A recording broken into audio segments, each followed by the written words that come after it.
Gerald Darrell, mluvící balík. Kapitola 7. Vlkodlaci a ohňokačeři. Část 1. To je ale trumbera, zařval papouš přítmí Osvaldovi tlamy. Trouba jeden pitomá, z těchhlek exemplářů, aby jeden opravdu snad vypelichal. Co si počneme? Zeptal se Petr. Počneme, ječel papouš. Co si počneme? A vylezeme odtud, než nás ten netvor praště nás polkne. Popadněte každý jeden srp, mě dejte dalekohled a zaboucháme mu na zuby. Mňam, mňam, mňam, mňam, slyšeli Osvalda, jak si lebedí. Ozývalo se to dutě a s ozvěnou vnitru té veletlamy. Mňam, mňam, po všech těch létech ta delikátní chuť, takové jemné těstíčko, mňam, mňamiky mňam, konečně zase jednou opravdová buchetka. Já mu dám buchetku, cvakovi pitomému, zavrčel papouš. A teď hezky všichni najednou. A tak, zrovna když Osvaldek počtvrté začal říkat mňam, děti, Ethelred i papouš všichni najednou začali bušit Osvaldkovi do zubu. Takže nakonec řekl něco jako mňam, mňam,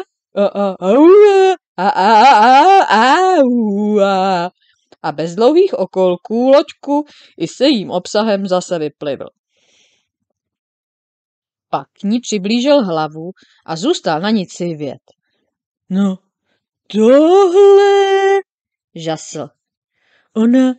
Ona je to buchetka s lidičkama? No tu jsem teda neviděl. To jsem já, ty pitomo. Papouš, vřeštěl papouš a mával na něj dalekohledem. Teda bílá buchetka s lidičkama by byla taky divná, pokračoval Osvald, neboť tento problém očividně znepokojoval. Ale modrá buchetka s lidičkama, no to je teda něco, co určitě ještě nikdy nikdo neviděl. Já toho plaza snad uškrtím, než dodělám, zamumlal papouš a pak zařval. Osvalde, to jsem já, papouš. Osvald krátkozrace brejlel do loďky. No ne, zajásal nakonec překvapeně. Vždyť mně se všecko zdá, že je to papouš. Je. No to jsem rád, že tě zase jednou vidím. Ale prosím tebe, proč se tady plavíš na modré buchetce? To jsou nápady. Víš, že je to strašně nebezpečné. Ještě ty tady někdo sežere. A co potom?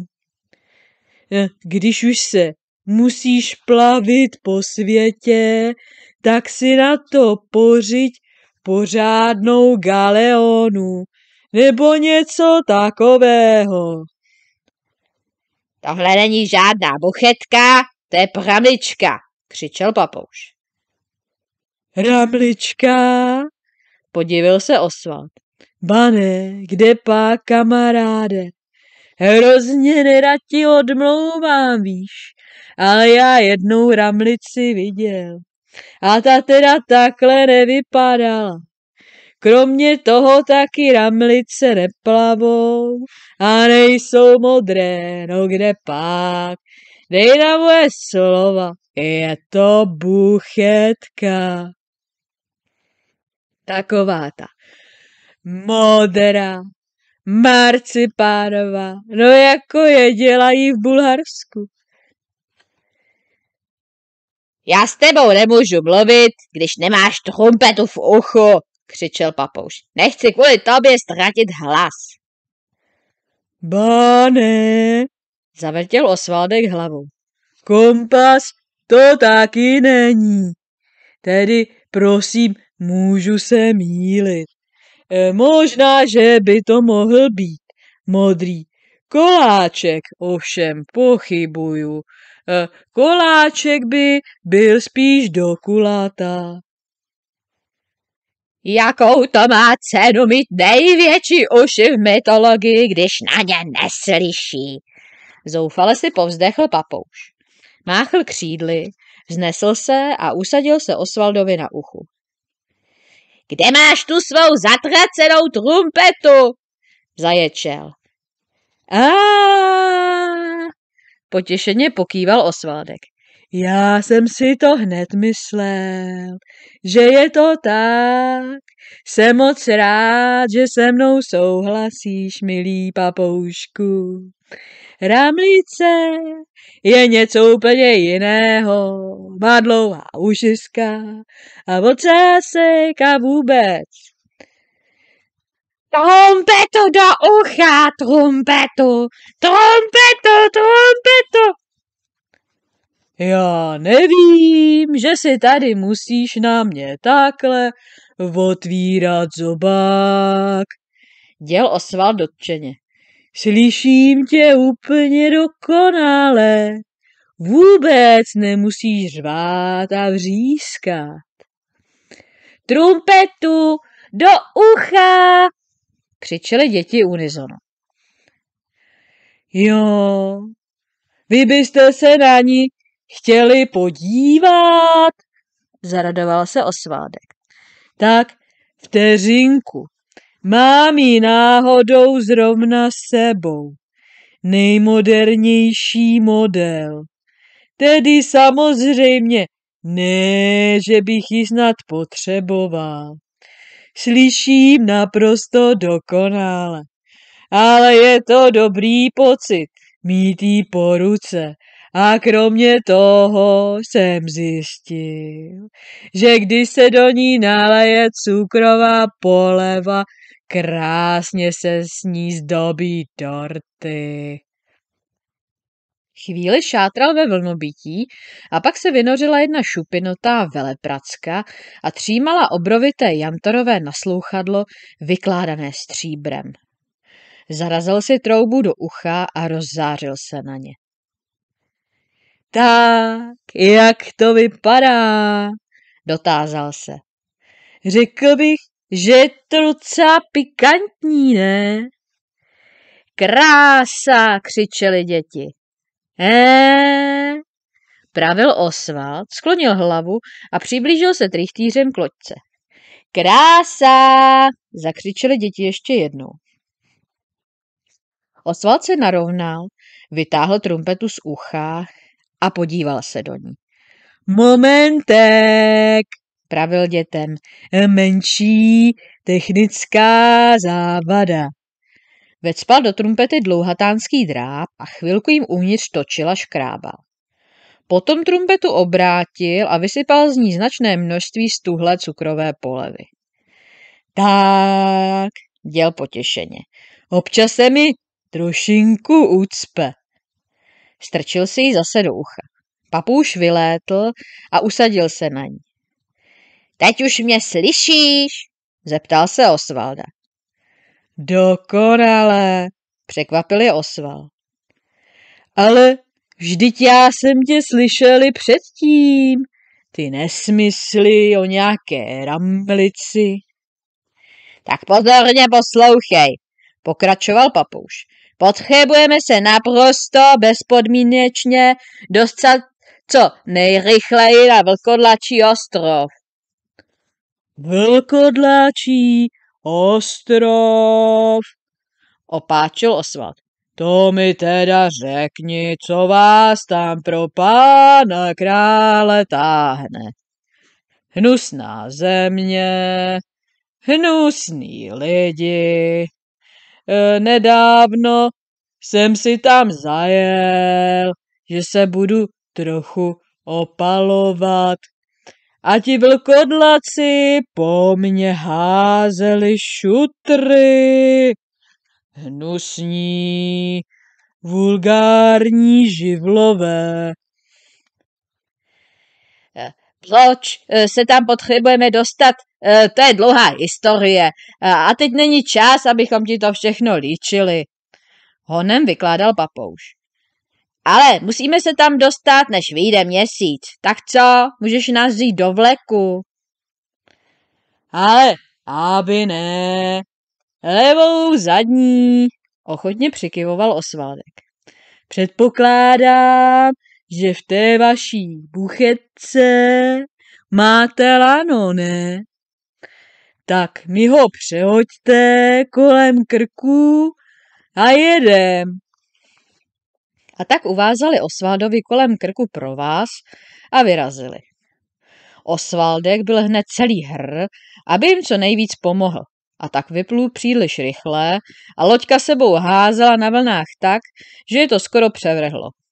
Osvald si přirozeně odložil trumpetu a tak neslyšel, jak na něj křičí, aby trochu zpomalil, až nakonec musel papouš vyletět a klovnout ho do nosu, než si laskavý netvor uvědomil, co se za ním děje.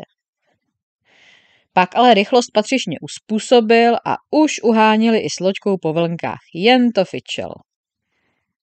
Prosím tě, zeptal se Šimon papouše, proč má Osvald na hlavě tu kuchařskou čepici? Protože je kuchař, odpověděl papouš. Studoval v Paříži, v Číně, ohromně vaří, Osvaldek. Jenže táta mu nechtěl dovolit, aby se tomu pořádně věnoval, že při vaření se pro mořské netvory nehodí. A přinutil chudáka Osvaldka, aby to nechal a začal dělat v rodinném podniku. V jakém rodinném podniku? Nechápala Penelopka. Ale je to taková firma, založili Osvaldův prapradědeček.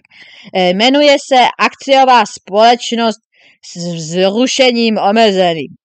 Někde máte třeba nějaký kraj, který není zrovna moc oblíbený u turistů. No a tak v tom případě tam tahle firma pošle jednoho rodinného příslušníka. Ten se tam nějaký čas ukazuje, nechá se párkrát vyfotografovat, no a než bys řekl Švec, lidi se tam jen hrnou, protože chtějí vidět mořskou nestvůru. Jenže Osvald je hrozně stydlivý a nerád se lidem ukazuje na veřejnosti, no a tak je to duše dobrá, takže nechce lidem podbávat zahrádky nebo je strašit, když třeba obědvají někde v přírodě a jukat na ně za skalami. Kde pak on vždycky toužil potom zařídit ty restauraci, no jenže ho táta praštil pěstí do stolu a kdo prý to jak živ slyšel, aby mořský netvor dělal někde restauratéra. A tak musel Osvaldek chtě nechtě do rodinné firmy a vaření už máte jen jako koníčka. Chudák Osvaldek, litovala ho Penelopka. No to je hrozné, souhlasil Petr. Musí to být strašné ukazovat se cizím lidem, když je člověk jemný a plachý. A zvlášť, když umí tak dobře vařit, dodal Šimon. Jo, pane, ten vaří a jak, pokyvoval papouš. A žádné čaromrkve, prosím, náhražky odmítá, ten musí mít vždycky čerstvé zboží. Kde pak Osvaldek? Ten si potrpí na pořádnou kuchyň. To už zatím nebe začalo hluboce a zeleně zlátnout a děti viděly, jak začínají 4 západy slunce. Na obzoru se objevila nezřetelná šmouha a pak už se tam čím dál jasněji začínal rýsovat vlkodlačí ostrov. Než zapadne slunce, što je stihneme. Díval se papouš na hodinky a na slunce, jak se rychle sklání k obzoru. Budeme se muset vylodit za tmy. Ale ať se děje, co se děje, musíme být pryč, než vyjde měsíc. Jsem pitoma, že jsem na to nevzpomněl. Mohli jsme klidně říct, aby nám nechal slunce svítit 2 dny.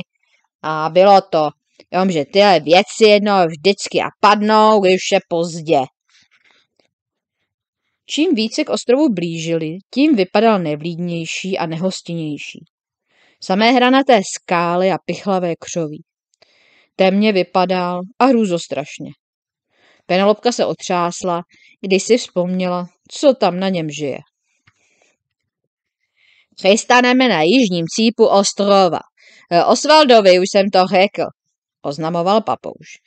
Protože na severovýchodě je Mandragorový les a na severozápadě zase mají doupata vlkodlaci.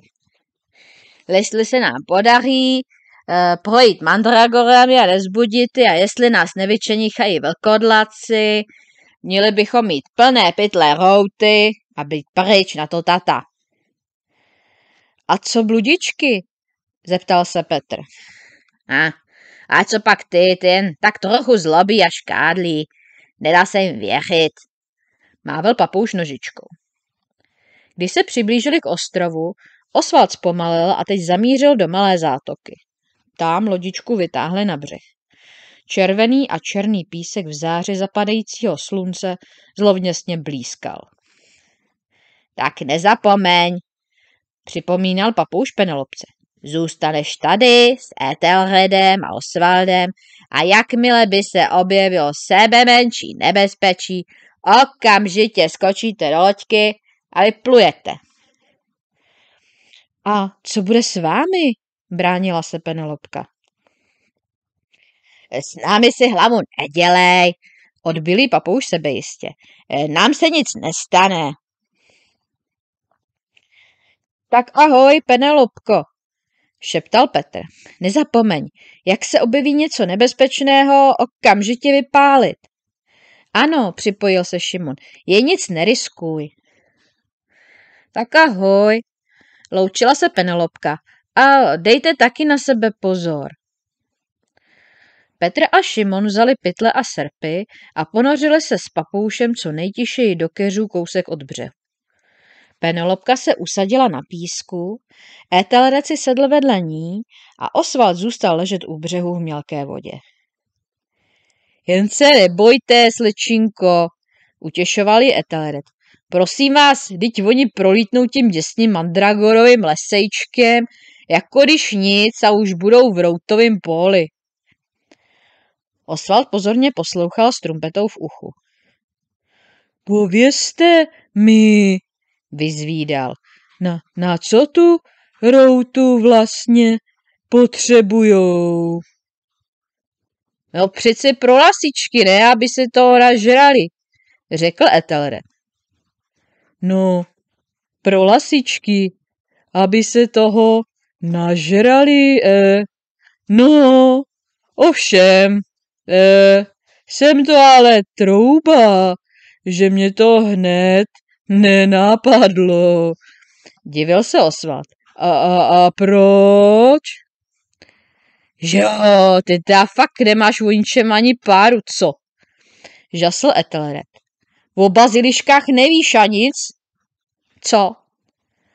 Ne, nezlob se, ale opravdu nevím. Omlouval se zkroušeně Osvádek.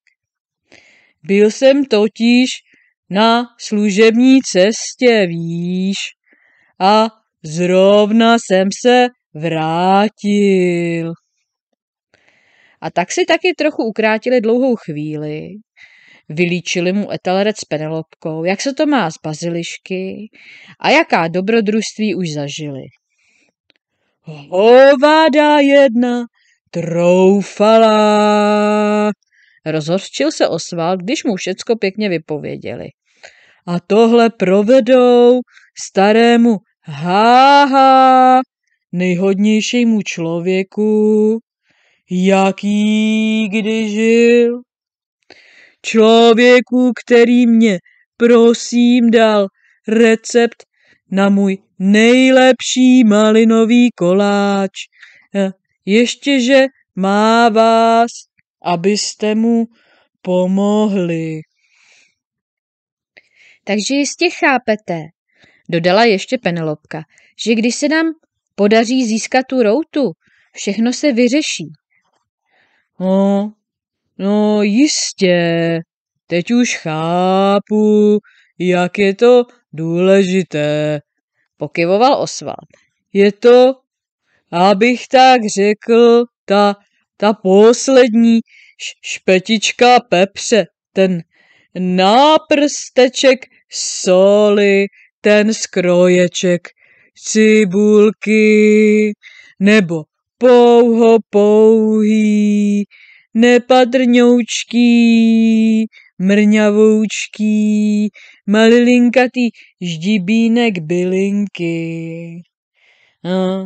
A právě to rozhoduje, jestli s takovým receptem člověk zvítězí, anebo pohoří. Přesně tak, usmála se Penelopka. Jak výstižně vyjádřeno. Já teda nechápu ani slovo. O čem to pláca? Ptal se Ethelred. Tak si říkám, uvažoval Osvald nahlas, jestli bych radši neměl přeplavat k severovýchodnímu cípu ostrova, abych byl tak říkajíc po ruce, kdyby se naskytla nějaká výjimečná situace. Byl byste tak laskavý, zaradovala se Penelopka. To by mě ohromně uklidnilo. Tak v tom případě já tedy vyrazím, prohlásil Osvald.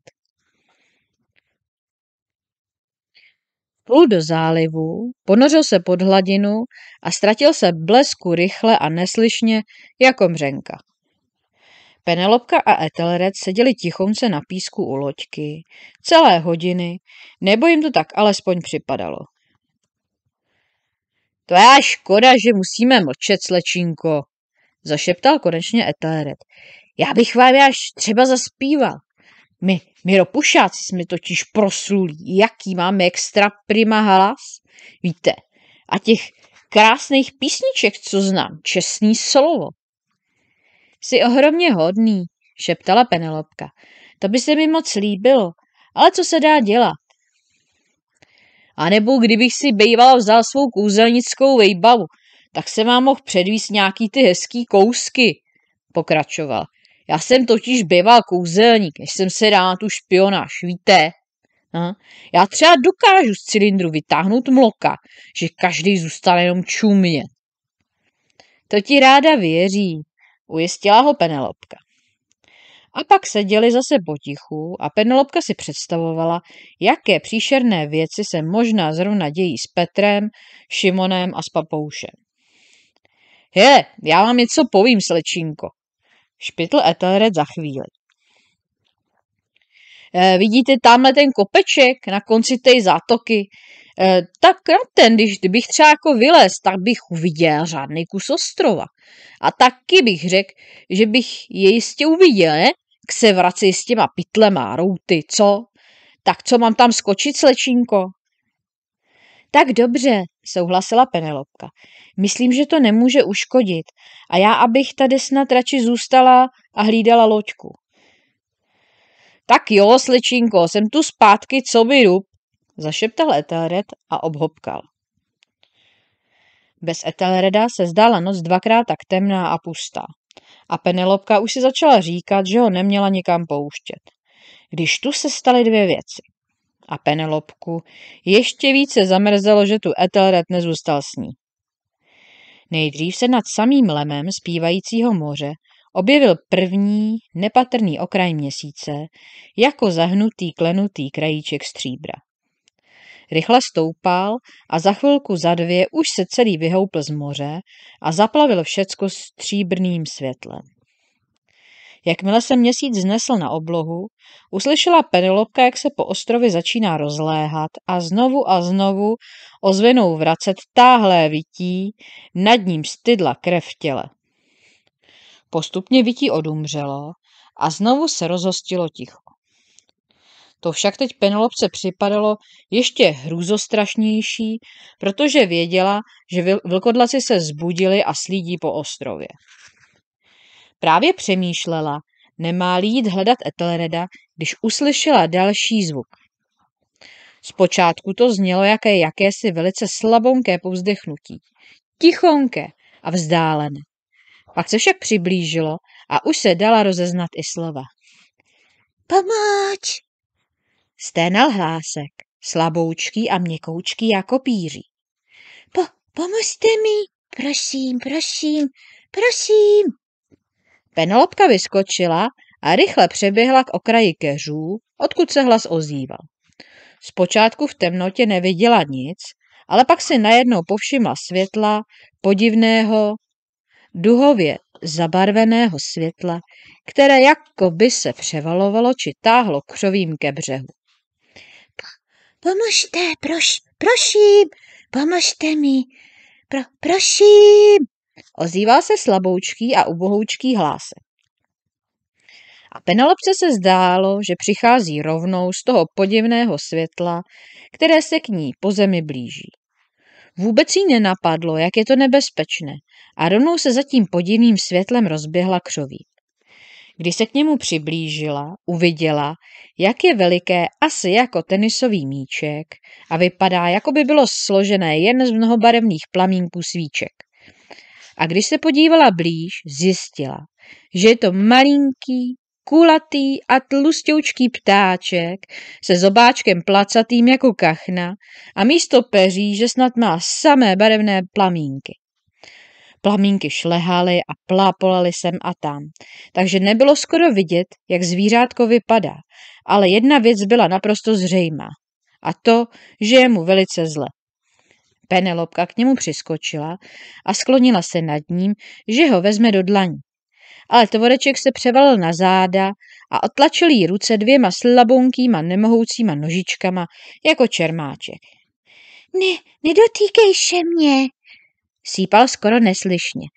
Počkej, až se proměním. Penelopka otáhla ruku a čekala. A tu najednou úžasla, protože ten malý tvoreček najednou přestal hrát všemi barvami pod sluncem a zbledl do jakési světle bělavé žluti.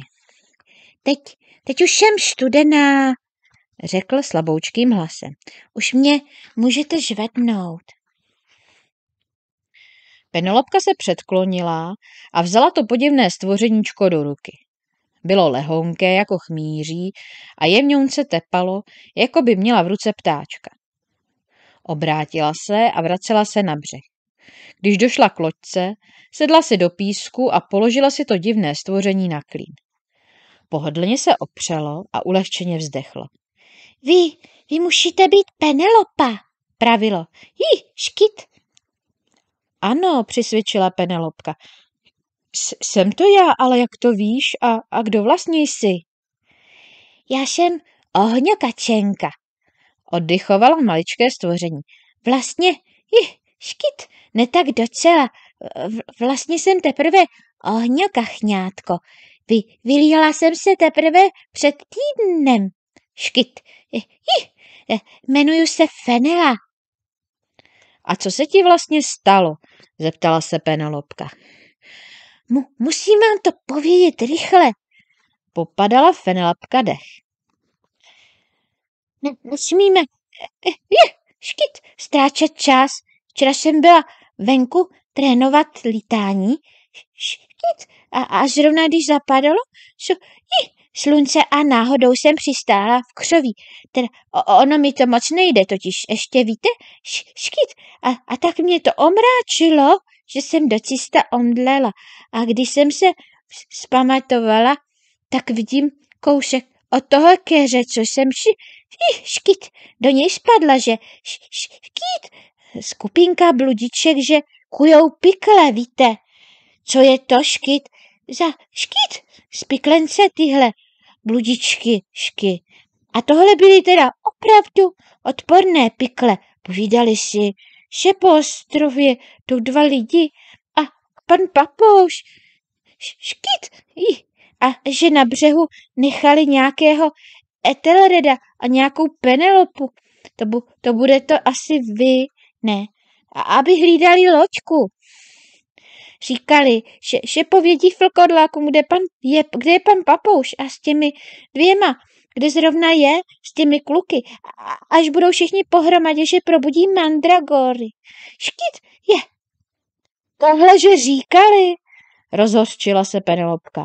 Potvory jedny, hnusné, spiklenecké. A co se stalo pak? No, jo, jenže já jsem pak dostala škytavku, omluvně vysvětlovala Fenela. A oni se na mě všichni vrhli škyt a začali mě bít a já jsem vypadla z toho keře a zlomila jsem si křídílko. Škyt. Tak potom dostali strach a utekli. Ale já jsem si říkala, že bych měla sem škyt lítnout a varovat vás. No. A doufám, že jsem udělala dobře. No. A jak? Řekla Penelopka. A tak byla rozlobená na bludičky, že to, co udělali Fenelce, no, že si jí z toho třásl hlas. Tak já ti řeknu, co teď udělám já.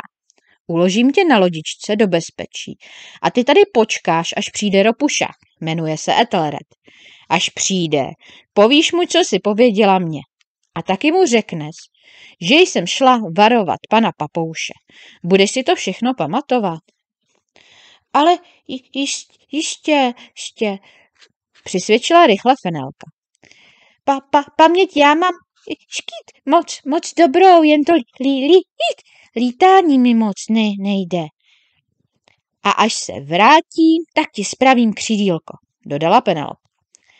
Ale buďte prosím opatrná, upozorňovala ji Fenelka. Těm bludičkám není škyt, co jdu důvěřovat opravdu. Já už si dám pozor, ujistila ji Penelopka a opatrně ji uložila do loďky. Tak, sedí se ti dobře? No prosím, děkuju, škyt vám mockrát. No, tak tady hezky počkej na Ethelred. Připomněla jí Penelopka a vyrazila. Konec kapitoly 7. části 1.